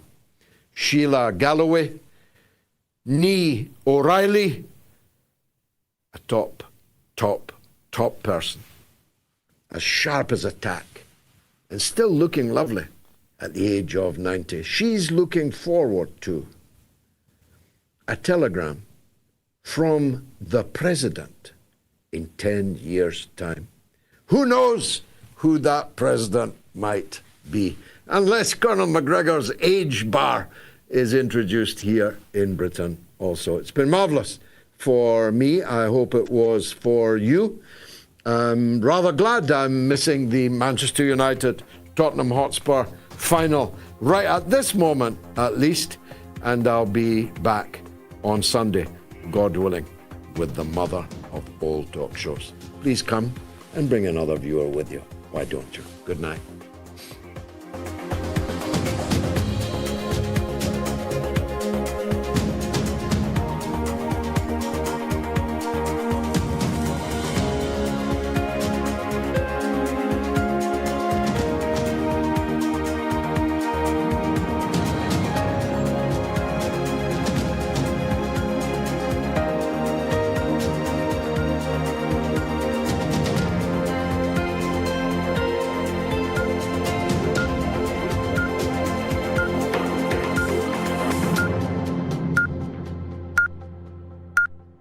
It's the mother of all